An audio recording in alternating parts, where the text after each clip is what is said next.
Ini video sejarah Bali masuknya agama Muslim, wih.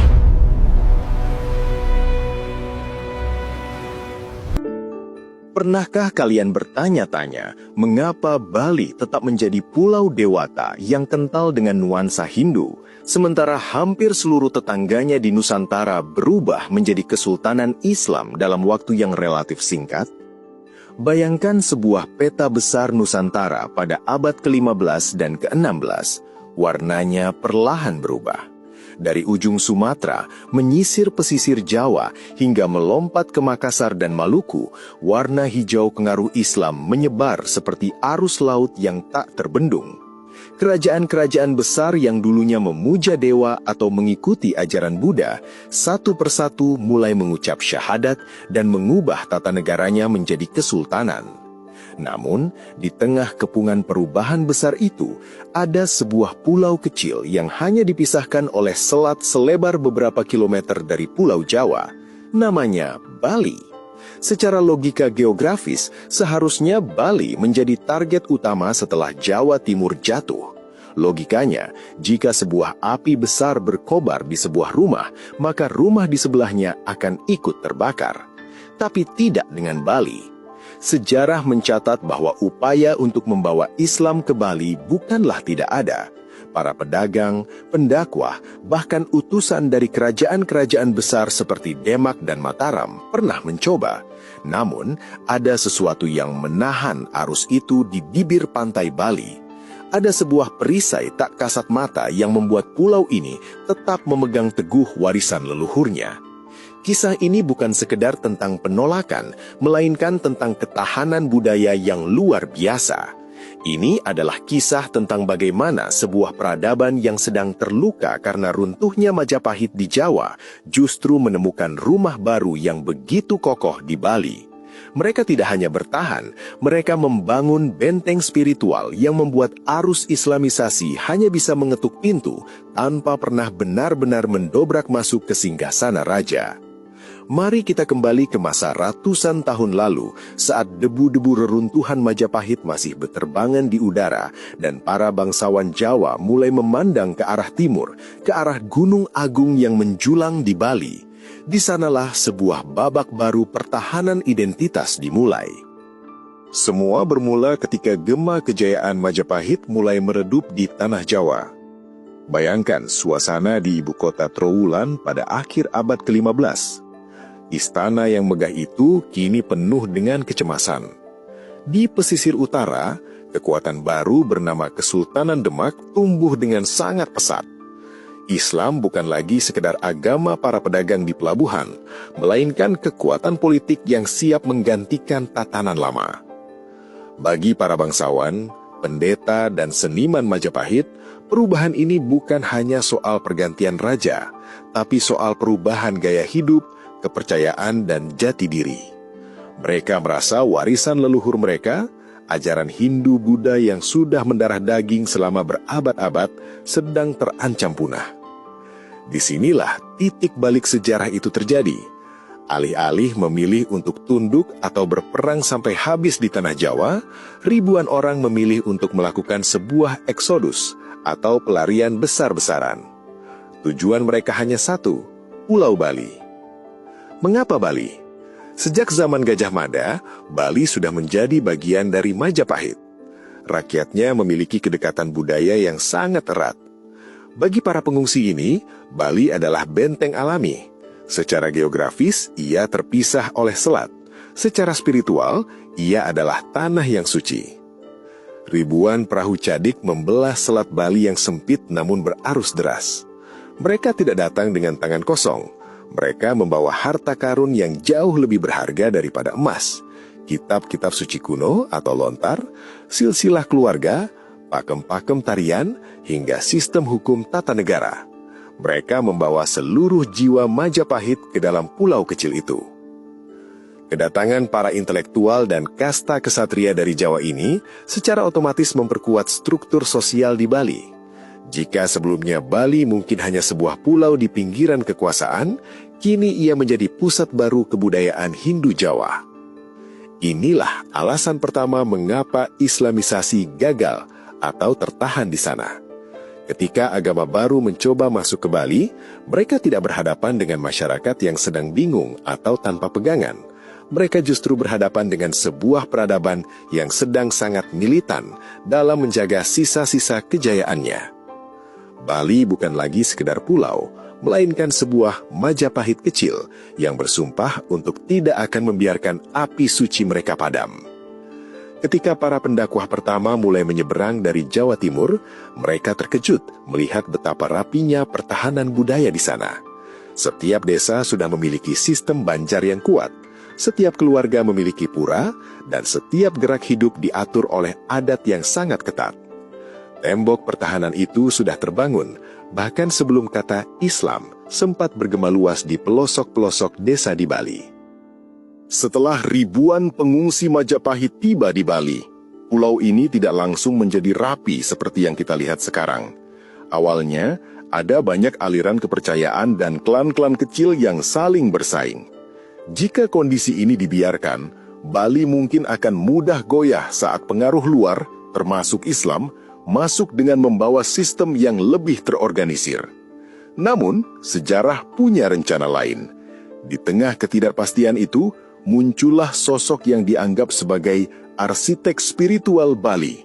Namanya adalah Dang Hyang Nirarta, atau yang sering disebut juga sebagai Pedanda Sakti Bau Rauh.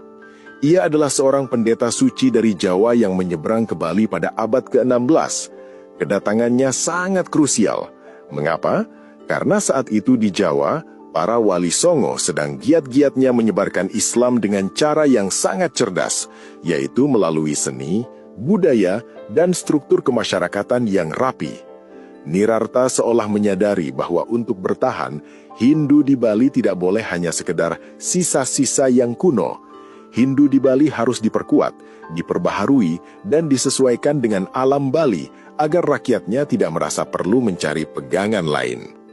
Salah satu inovasi terbesar Nirarta adalah pengenalan konsep Padmasana. Jika kalian pergi ke pura-pura di Bali, kalian pasti melihat sebuah tahta batu kosong yang menjulang tinggi ke langit. Itulah Padmasana. Melalui simbol ini, Nirarta mengajarkan bahwa meskipun ada banyak dewa, pada hakikatnya Tuhan itu satu, yaitu Sang Hyang Widiwasa. Konsep ini sangat penting karena pada masa itu, salah satu daya tarik Islam adalah ajarannya yang menekankan pada satu Tuhan, alias Tauhid. Dengan memperkenalkan Padmasana, Nirarta secara tidak langsung memberikan jawaban spiritual yang sama kuatnya. Ia menunjukkan bahwa Hindu di Bali juga memuja Tuhan yang Maha Esa di atas segalanya. Tak hanya itu, Nirarta juga mengatur ulang sistem kependetaan dan tata letak pura di seluruh Bali, termasuk membangun pura-pura megah di pinggir pantai, seperti Pura Uluwatu dan Pura Tanah Lot. Pura-pura ini seolah menjadi pagar gaib, sekaligus simbol identitas yang sangat kuat di sepanjang garis pantai Bali. Berkat reformasi Nirarta, agama Hindu di Bali menjadi sangat menyatu dengan adat istiadat sehari-hari. Agama bukan lagi sekedar apa yang diucapkan, tapi apa yang dikerjakan saat bercocok tanam, saat membangun rumah, hingga saat anggota keluarga meninggal dunia. Inilah benteng kedua yang gagal ditembus oleh arus Islamisasi. Ketika para pedagang Muslim dari pesisir mulai mengajak penduduk lokal mengenal agama baru, penduduk Bali sudah merasa penuh dan selesai dengan sistem kepercayaan mereka yang baru saja diperkuat oleh Dang Hyang Nirarta. Mereka merasa tidak ada yang kurang dari kehidupan spiritual mereka. Jika kekuatan spiritual Bali telah diperkuat oleh Dang Hyang Nirarta, maka kekuatan politik dan militernya dikokohkan oleh seorang raja legendaris bernama Dalem Batu Renggong. Ia memerintah kerajaan Gelgel pada abad ke-16, tepat di saat kerajaan-kerajaan Islam di Jawa sedang mencapai puncak kekuatannya. Di saat Kesultanan Demak dan kemudian Mataram Islam mulai menyebarkan pengaruhnya ke seluruh pelosok Nusantara, Bali justru sedang mengalami masa keemasan atau Golden Age. Dalem Batu Renggong bukan hanya seorang raja biasa, ia adalah pemimpin yang visioner. Di bawah kepemimpinannya, seluruh Bali bersatu di bawah satu komando yang kuat. Mengapa kekuatan politik ini sangat penting dalam menahan arus Islamisasi? Dalam sejarah Nusantara, proses pergantian agama seringkali mengikuti pola dari atas ke bawah. Jika seorang raja atau sultan masuk Islam, maka rakyatnya, karena loyalitas dan ketaatan pada pemimpin, biasanya akan ikut berpindah keyakinan dalam waktu singkat. Namun, di Bali, Dalem Batu Renggong berdiri tegak sebagai pilar pertahanan Hindu yang tak tergoyahkan. Beliau tidak hanya bertahan di dalam pulaunya.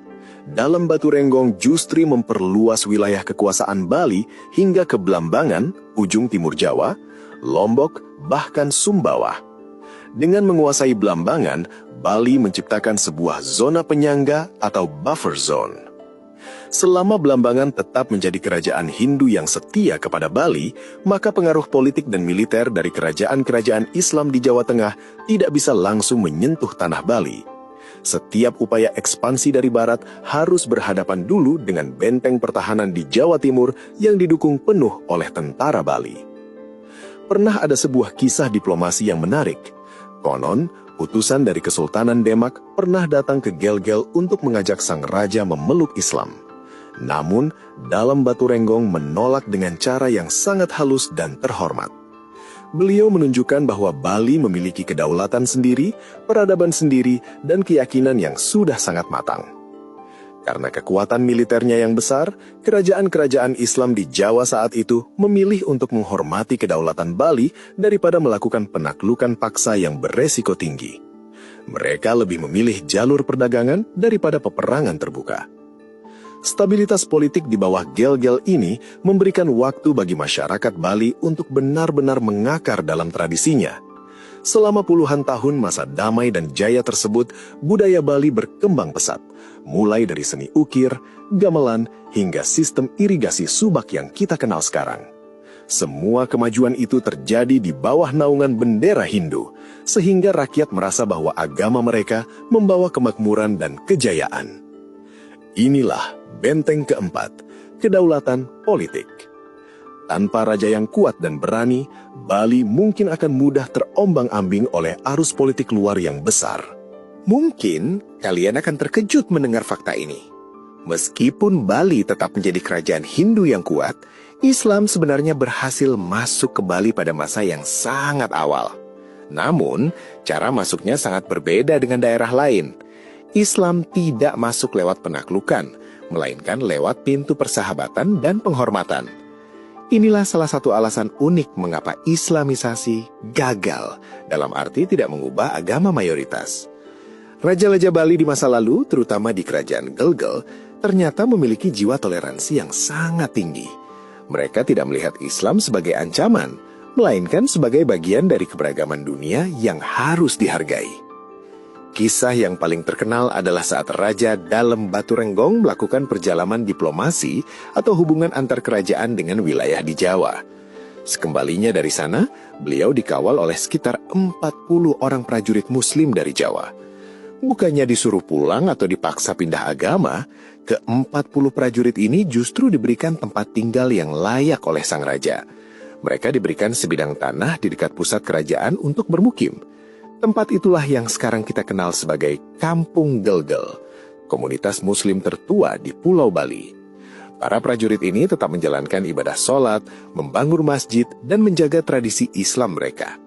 Sebagai balasannya, mereka sangat setia kepada Raja Bali. Mereka mengabdi sebagai pengawal istana atau tenaga ahli di bidang tertentu. Pola hubungan ini menciptakan sebuah pesan yang sangat kuat bagi rakyat Bali saat itu. Kalian bisa hidup berdampingan dengan orang Islam tanpa harus menjadi Muslim. Hal ini sangat berbeda dengan banyak wilayah di dunia, di mana kedatangan agama baru seringkali diiringi dengan konflik atau paksaan. Di Bali, karena raja bersikap sangat terbuka dan baik, para pendatang Muslim ini pun menaruh hormat yang besar pada adat istiadat Hindu setempat. Mereka tidak memiliki ambisi untuk melakukan kudeta spiritual atau mengganti keyakinan raja. Karena tidak ada tekanan atau permusuhan, masyarakat Bali tidak merasa terancam. Mereka melihat Islam sebagai agama tamu yang dihormati, tapi mereka sendiri tetap merasa nyaman dengan identitas Hindu mereka yang sudah sangat mendarah daging. Inilah benteng kelima, toleransi yang cerdas. Dengan menyerap dan merangkul minoritas Muslim tanpa rasa takut, Kerajaan Bali justru berhasil menjaga kestabilan identitas mayoritasnya. Islam hadir di Bali bukan sebagai penakluk, melainkan sebagai tetangga yang rukun. Namun, bagaimana dengan pengaruh dari luar yang terus berdatangan? Bagaimana Bali menghadapi tekanan dari kesultanan-kesultanan besar di Jawa yang mulai mengincar wilayah-wilayah di timur? Jika di bagian sebelumnya kita membahas tentang kekuatan raja dan pendeta, sekarang mari kita turun ke level rakyat jelata di pelosok desa. Mengapa Islamisasi gagal merambah ke rumah-rumah petani dan penduduk biasa di Bali? Jawabannya ada pada satu kata, adat. Di Bali, agama Hindu bukan hanya soal apa yang diyakini di dalam hati atau apa yang dibaca dalam kitab. Agama Hindu adalah nafas kehidupan sosial. Bayangkan sebuah jaring laba-laba yang sangat kuat dan saling mengunci. Itulah gambaran masyarakat Bali. Sistem yang paling krusial di sini disebut dengan Banjar. Banjar adalah organisasi masyarakat tingkat desa yang sangat solid. Setiap warga Bali terikat dalam Banjar, mulai dari urusan gotong royong membersihkan selokan, memperbaiki jalan, hingga urusan upacara kematian. Semuanya dikelola oleh Banjar. Nah, disinilah letak perisai alaminya. Di Bali, aturan adat dan ritual agama Hindu sudah menyatu seperti kopi dan gula, tak bisa dipisahkan. Jika seseorang ingin berpindah agama, misalnya masuk Islam, ia tidak hanya sekedar mengganti cara beribadahnya. Secara otomatis, ia akan terlepas dari ikatan Banjarnya. Kenapa itu menjadi masalah besar bagi orang Bali saat itu? Sebab, jika seseorang keluar dari Banjar, ia kehilangan hak suara dalam rapat desa. Ia tidak akan dibantu saat mengadakan upacara keluarga. Yang paling berat, ia akan kesulitan mengurus jenazah anggota keluarganya karena lahan pemakaman dan tenaga bantuan biasanya dikelola oleh Banjar dan desa adat. Selain Banjar, ada juga sistem Subak, organisasi pengairan sawah yang legendaris. Subak bukan sekedar urusan air, tapi juga urusan ritual di pura-pura sawah, Pura Ulundanu. Jika seorang petani keluar dari agama Hindu, ia akan kesulitan menyelaraskan jadwal tanam dan ritual air yang sudah disepakati bersama secara turun-temurun. Jadi, tekanan untuk tetap memeluk Hindu di Bali bukan hanya datang dari ancaman fisik, melainkan dari kebutuhan hidup bermasyarakat. Biaya sosial untuk berpindah agama saat itu dirasakan terlalu mahal. Seseorang mungkin akan dikucilkan atau harus meninggalkan kampung halamannya jika ia memutuskan untuk memeluk agama baru. Ini adalah benteng keenam, integrasi sosial yang sempurna. Di tempat lain, seseorang bisa tetap menjadi bagian dari desanya, meskipun ia berganti agama. Namun di Bali, menjadi orang Bali berarti menjalankan adat Bali, dan menjalankan adat Bali berarti tetap memeluk Hindu. Inilah alasan mengapa meskipun para pedagang Muslim sering singgah di pelabuhan-pelabuhan Bali seperti Buleleng atau Jembrana, pengaruh mereka sulit sekali merembes naik ke desa-desa di pegunungan. Masyarakat sudah merasa aman, nyaman, dan terlindungi di dalam jaring-jaring adat mereka sendiri. Bayangkan kalian berdiri di pantai Gilimanuk, ujung barat Pulau Bali, pada abad ke-17. Jika kalian memandang ke arah barat, kalian akan melihat daratan Jawa Timur yang hanya dipisahkan oleh selat sempit. Di sana, di wilayah yang sekarang kita kenal sebagai Banyuwangi, pernah berdiri sebuah kerajaan bernama Blambangan. Blambangan adalah faktor kunci mengapa Islamisasi tertahan di pintu masuk Bali. Mengapa? Karena Blambangan adalah kerajaan Hindu terakhir di tanah Jawa. Selama beratus-ratus tahun, Blambangan menjadi tembok pelindung bagi Bali. Di Jawa Tengah, Kesultanan Mataram Islam telah menjadi raksasa baru yang sangat kuat. Sultan-Sultan Mataram, terutama Sultan Agung yang ambisius, memiliki keinginan untuk menyatukan seluruh Jawa di bawah panji Islam. Namun, setiap kali pasukan Mataram bergerak ke timur untuk mencapai Bali, mereka selalu tertahan di Blambangan. Raja-raja Bali sangat menyadari hal ini. Mereka tahu bahwa jika Blambangan jatuh dan berubah menjadi Islam, maka Bali tinggal menunggu giliran. Oleh karena itu, terjadi sebuah hubungan simbiosis yang unik. Bali secara rutin mengirimkan bantuan militer, senjata, dan logistik ke Blambangan. Prajurit-prajurit Bali seringkali ditempatkan di Blambangan untuk membantu peperangan melawan ekspansi Mataram. Kerajaan-kerajaan di Bali, seperti Gel-Gel dan kemudian Buleleng, menganggap Blambangan sebagai bagian besar dari keluarga mereka. Selama berabad-abad, wilayah Banyuwangi dan sekitarnya menjadi medan tempur yang sangat melelahkan. Pasukan Mataram harus menempuh jarak ratusan kilometer dari Yogyakarta atau Solo melewati hutan belantara Jawa Timur yang saat itu masih sangat angker dan penuh penyakit. Ketika mereka sampai di ujung timur, mereka sudah kelelahan dan harus berhadapan dengan pasukan Blambangan yang didukung penuh oleh pejuang-pejuang tangguh dari Bali. Inilah benteng ketujuh, benteng geopolitik. Perang untuk mempertahankan identitas Hindu Bali justru lebih banyak terjadi di tanah Jawa, Blambangan, bukan di tanah Bali sendiri. Hal ini membuat wilayah inti Bali tetap aman, damai, dan bisa terus membangun peradabannya tanpa gangguan peperangan besar yang bisa merusak tatanan sosial. Selain itu, Selat Bali yang sempit namun memiliki arus bawah yang sangat kuat dan berbahaya menjadi penghalang alami. Bagi pasukan darat yang tidak terbiasa dengan medan laut, menyeberangkan ribuan kuda dan prajurit melewati selat tersebut adalah tantangan logistik yang mengerikan. Bagi Mataram, biaya untuk menaklukkan Bali dirasa terlalu mahal berbanding keuntungannya. Mereka lebih memilih memusatkan energi untuk melawan Belanda, VOC, yang mulai muncul di Batavia. Akhirnya, Bali terlupakan dari agenda penaklukan besar-besaran, memberikan ruang bagi pulau ini untuk tetap menjaga kemurnian tradisinya. Namun, tantangan bagi Bali tidak hanya datang dari serangan militer. Ada tantangan lain yang lebih halus namun sangat kuat, perdagangan. Bagaimana Bali menghadapi pengaruh Islam yang masuk lewat jalur ekonomi di pelabuhan-pelabuhannya? Jika kalian melihat peta Nusantara, pelabuhan-pelabuhan besar biasanya adalah pintu masuk utama bagi agama baru. Di Jawa, kota-kota pelabuhan seperti Demak, Tuban, dan Gresik adalah tempat pertama di mana Islam berakar dan kemudian menyebar ke pedalaman.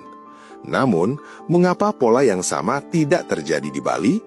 Mengapa pelabuhan di Bali tidak menjadi bom waktu bagi perubahan agama? Di Bali Utara, tepatnya di Buleleng dan di Bali Barat, di wilayah Jembrana, pelabuhan-pelabuhannya sangat ramai sejak abad ke-17 dan ke-18. Kapal-kapal dari Bugis, Sulawesi, Mandar, serta pedagang Melayu dan Arab sering berlabuh di sana. Mereka membawa kain, rempah-rempah, dan senjata. Para pedagang Muslim ini bahkan mendirikan pemukiman di pinggir pantai. Salah satu yang paling terkenal adalah komunitas Loloan di Jembrana, yang dihuni oleh orang-orang Bugis dan Melayu yang taat. Mereka diberikan izin oleh Raja-Raja Bali untuk tinggal dan berdagang. Namun, disinilah letak perbedaan besarnya. Raja-Raja Bali memiliki strategi yang sangat unik. Mereka memperlakukan para pedagang Muslim ini sebagai warga tamu yang berharga, bukan sebagai ancaman, tapi juga bukan sebagai panutan budaya. Ada semacam pemisahan dunia yang sangat jelas. Dunia pesisir atau pantai menjadi tempat bagi perdagangan, orang asing, dan pengaruh luar, termasuk Islam. Dunia pedalaman atau gunung menjadi pusat spiritual, istana raja, dan kemurnian adat Hindu. Di Jawa, banyak penguasa pelabuhan atau adipati yang merasa tidak puas dengan Raja Pusat atau Majapahit. Lalu mereka masuk Islam sebagai bentuk pemberontakan politik atau untuk mencari aliansi baru dengan pedagang Muslim internasional. Di Bali, hal ini tidak terjadi. Para bangsawan di pesisir Bali tetap setia kepada sistem kasta dan hubungan kekeluargaan dengan raja-raja besar di pusat pulau, seperti di Klungkung atau Gianyar. Bagi mereka, memeluk Hindu bukan sekedar soal iman, tapi soal silsilah darah. Mengganti agama berarti memutus hubungan dengan leluhur mereka, sesuatu yang sangat tabu bagi masyarakat Bali. Selain itu, para pedagang Bugis dan Melayu yang menetap di pantai Bali juga bersikap sangat bijaksana. Mereka tahu bahwa kunci keselamatan dan kelancaran bisnis mereka adalah dengan tidak mengusik kepercayaan penduduk lokal. Terjadilah hubungan saling menguntungkan. Orang Muslim mengelola perdagangan laut dan menjadi pelaut yang tangguh bagi kerajaan, sementara orang Bali tetap mengelola tanah dan ritual suci. Inilah benteng ke-8, pemisahan ruang dan loyalitas silsilah. Islam berhasil hidup di pesisir Bali, tapi ia tidak pernah bisa mendaki ke puncak-puncak gunung atau masuk ke dalam bilik-bilik istana. Islam tetap menjadi agama komunitas pendatang yang dihormati, sementara penduduk asli Bali tetap merasa bahwa jati diri mereka hanya bisa terjaga jika mereka tetap memuja dewa-dewa di pura. Garis pantai Bali menjadi batas yang nyata. Di laut ada Syah Bandar Muslim, tapi begitu masuk ke daratan, yang terdengar adalah suara genta pendeta Hindu. Kalian mungkin tahu bahwa di Jawa, para penyebar agama Islam atau Wali Songo menggunakan seni sebagai jembatan yang sangat cerdas. Sunan Kalijaga misalnya menggunakan wayang kulit dan gamelan untuk menyisipkan ajaran-ajaran Islam sehingga masyarakat Jawa saat itu tidak merasa asing dan perlahan-lahan mulai memeluk Islam. Namun, di Bali terjadi hal yang sangat unik. Seni justru menjadi perisai terkuat untuk mempertahankan Hindu. Mengapa demikian? Karena bagi orang Bali, seni bukanlah sekedar hiburan. Menari, memahat, melukis dan menabuh gamelan adalah bentuk ibadah atau persembahan. Di Bali, hampir tidak ada seni yang terpisah dari ritual agama. Bayangkan kalian hidup di desa Bali pada abad ke-18. Setiap kali ada upacara di pura, kalian akan melihat pertunjukan wayang yang menceritakan kisah epik Mahabharata atau Ramayana. Di sana, kalian belajar tentang nilai-nilai dharma atau kebenaran, pengorbanan, dan kesetiaan para pahlawan Hindu seperti Arjuna atau Rama. Karena cerita-cerita ini sangat indah, penuh warna, dan emosional, rakyat Bali jatuh cinta pada agama mereka lewat mata dan telinga. Mereka tidak perlu membaca kitab suci yang sulit untuk memahami agama mereka. Mereka cukup menonton tari-tarian atau mendengarkan kidung-kidung suci. Ketika pengaruh Islam mencoba masuk dengan membawa ajaran yang lebih sederhana, tanpa patung, tanpa tarian ritual, dan tanpa visualisasi dewa-dewa, masyarakat Bali merasa ada sesuatu yang kurang. Bagi mereka, sebuah agama tanpa keindahan visual dan tanpa perayaan seni yang meriah terasa asing dan sepi. Inilah benteng ke-9, seni sebagai bahasa spiritual. Di Jawa, seni diubah wajahnya untuk melayani Islam. Tapi di Bali, seni tetap menjaga wajah aslinya sebagai penghormatan kepada dewa-dewa Hindu. Karena setiap orang Bali, mulai dari petani sampai bangsawan, terlibat dalam proses kesenian ini sebagai penari, penabuh gamelan, atau pembuat sesajen, mereka memiliki ikatan batin yang sangat kuat dengan agamanya. Seseorang yang sudah sangat bahagia dengan keindahan agamanya akan sulit untuk diajak pindah ke keyakinan lain yang memiliki cara berekspresi yang berbeda. Seni telah menjadi jalinan emosi yang mengunci hati rakyat Bali agar tetap setia pada tradisi leluhur Majapahit mereka. Inilah sebabnya, meski beratus-ratus tahun berlalu dan Islam sudah menjadi mayoritas di seluruh pulau di sekelilingnya, Bali tetap berkilau dengan warna-warni tariannya. Mereka tidak menolak agama lain dengan kekerasan, tapi mereka memilih untuk tetap tinggal di dalam rumah yang mereka anggap paling indah. Namun, sejarah terus berjalan. Zaman berganti dan muncul sebuah kekuatan baru dari jauh, dari benua Eropa, Belanda. Bagaimana kehadiran bangsa penjajah ini justru ikut berperan mengunci Bali agar tetap menjadi pulau Hindu. Memasuki awal abad ke-20, wajah Nusantara berubah total. Kerajaan-kerajaan besar sudah runtuh, dan pemerintah kolonial Belanda mulai menguasai hampir seluruh wilayah, termasuk Bali. Namun penaklukan Bali tidak terjadi dengan mudah. Melalui peristiwa tragis yang dikenal sebagai Puputan, atau perang habis-habisan sampai titik darah penghabisan, kerajaan-kerajaan seperti Badung dan Klungkung akhirnya jatuh ke tangan Belanda. Dunia internasional saat itu mengecam kekejaman Belanda di Bali. Untuk memperbaiki citranya dan meredam kemarahan rakyat Bali, pemerintah kolonial Belanda menerapkan sebuah kebijakan politik kebudayaan yang sangat unik, yang disebut sebagai Bali Sharing atau pebalian. Apa tujuan dari kebijakan ini? Belanda ingin menjadikan Bali sebagai sebuah museum hidup. Mereka ingin menjaga agar Bali tetap asli, tradisional, dan kental dengan nuansa Hindu Jawa kuno. Mengapa Belanda melakukan ini? Ada dua alasan utama. Pariwisata dan riset. Belanda menyadari bahwa keunikan budaya Hindu di Bali adalah barang langka yang sangat menarik bagi turis barat dan para ilmuwan. Jika Bali berubah menjadi Islam atau Kristen secara massal, maka daya tarik eksotis pulau ini akan hilang. Stabilitas politik. Belanda belajar dari pengalaman di Jawa dan Sumatera. Mereka melihat bahwa gerakan perlawanan terhadap penjajah seringkali dipicu oleh semangat keagamaan, seperti Perang Jawa atau Perang Aceh. Belanda merasa bahwa jika Bali tetap mempertahankan tradisi Hindunya yang sangat terikat pada kasta dan desa adat, masyarakatnya akan lebih mudah dikontrol dan tidak mudah terpengaruh oleh gerakan kemerdekaan yang saat itu mulai banyak dipelopori oleh tokoh-tokoh Muslim di Jawa. Inilah benteng ke-10, intervensi politik kolonial. Di bawah kebijakan Bali Sharing, Belanda secara sengaja membatasi penyebaran agama luar di Bali. Bukan hanya Islam, bahkan misi penyebaran agama Kristen pun sempat dilarang keras masuk ke pedalaman Bali oleh pemerintah Belanda. Mereka ingin struktur desa adat, kasta, dan ritual pura tetap utuh seperti sedia kala. Sekolah-sekolah yang didirikan Belanda di Bali pun diajarkan untuk menghargai sastra Jawa kuno dan tradisi lokal. Hal ini secara tidak langsung mengunci identitas Bali agar tidak bergeser. Rakyat Bali didorong untuk terus merasa bangga dengan kebaliannya yang berakar pada Hindu.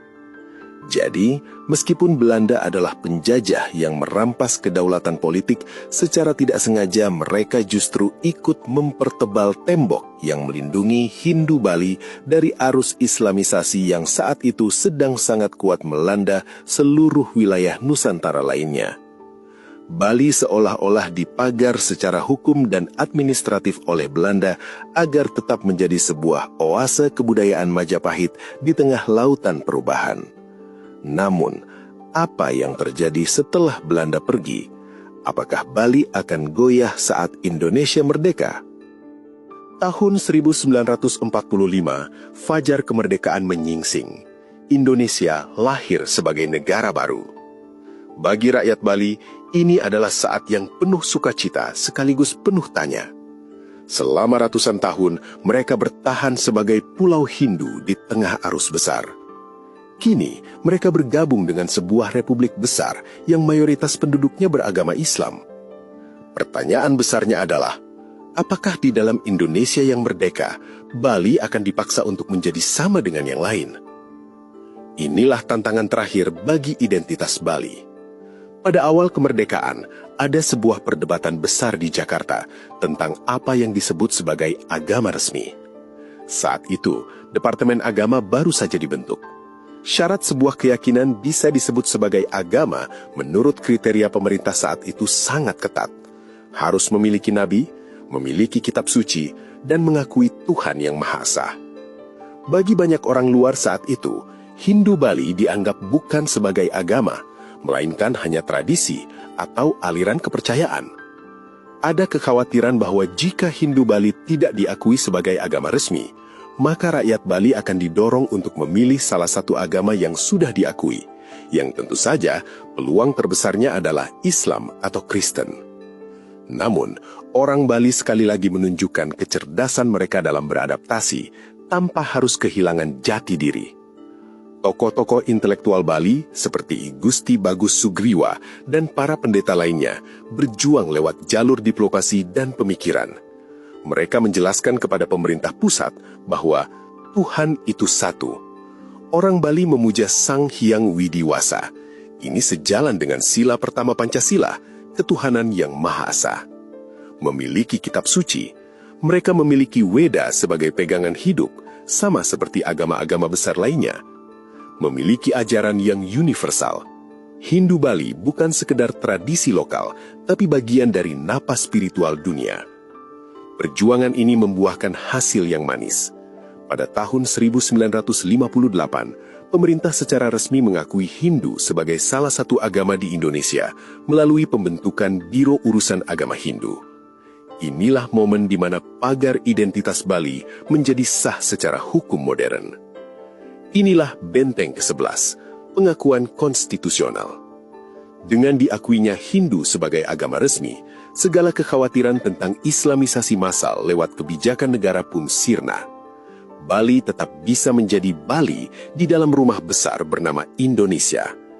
Anak-anak Bali tetap bisa belajar agama Hindu di sekolah-sekolah negeri dan pura-pura tetap berdiri tegak dengan perlindungan undang-undang. Bali berhasil melewati ujian transisi dari sistem kerajaan kuno menuju sistem negara modern tanpa harus mengorbankan keyakinan leluhur mereka. Mereka membuktikan bahwa menjadi orang Indonesia yang setia tidak harus berarti meninggalkan akar budaya mereka. Tapi, setelah semua perjalanan panjang ini, dari pelarian Majapahit, reformasi Nirarta, kejayaan Gel-Gel, hingga pengakuan negara, apa hikmah besar yang bisa kita ambil? Bagaimana nasib toleransi di pulau ini sekarang? Setelah melewati perjalanan panjang selama lebih dari 5 abad, kita sampai pada akhir narasi ini. Kita telah melihat bagaimana Bali tidak hanya sekadar bertahan, tetapi tumbuh menjadi sebuah peradaban yang unik karena kombinasi dari keteguhan iman, kecerdasan politik, dan kekuatan adat. Lalu, apakah benar Islamisasi di Bali itu gagal? Jika kita melihatnya dari sudut pandang angka mayoritas, mungkin istilah itu bisa digunakan.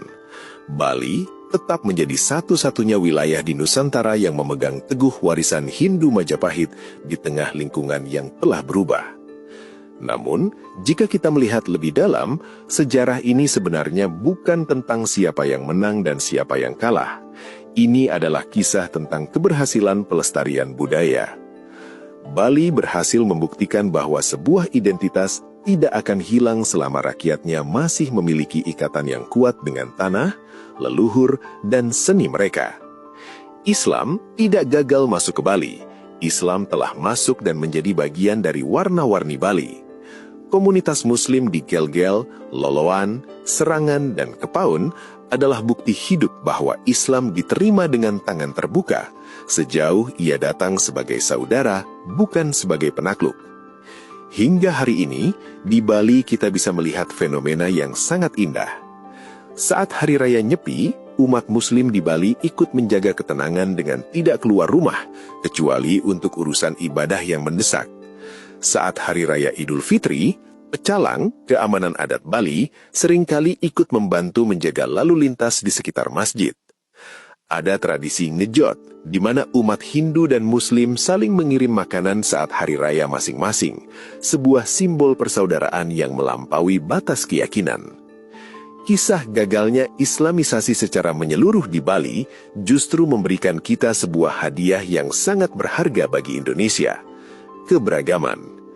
Jika seluruh Nusantara seragam, kita tidak akan pernah memiliki laboratorium toleransi sehebat Pulau Bali. Kegagalan penaklukan di masa lalu telah berubah menjadi keberhasilan dalam menjaga kedamaian di masa sekarang. Bali tetap menjadi Bali, dengan pura yang menjulang, sesajen yang harum, dan genta pendeta yang berbunyi, bukan karena mereka membenci agama lain, tetapi karena mereka sangat mencintai jati diri mereka sendiri.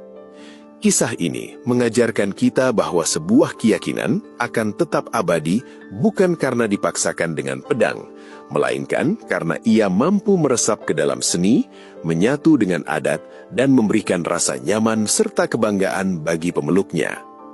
Bali adalah bukti nyata dari semboyan negara kita. Bhinneka Tunggal Ika, berbeda-beda namun tetap satu. Dari Selat Sempit di Gilimanuk hingga Puncak Agung Gunung Agung, Bali tetap berdiri sebagai saksi bisu bahwa di tanah Nusantara ini, perbedaan bukanlah alasan untuk terpecah, melainkan alasan untuk saling melengkapi dalam harmoni yang abadi. Terima kasih telah mengikuti narasi panjang ini. Semoga kisah ini menambah wawasan kita tentang betapa kayanya sejarah dan ketahanan budaya bangsa kita.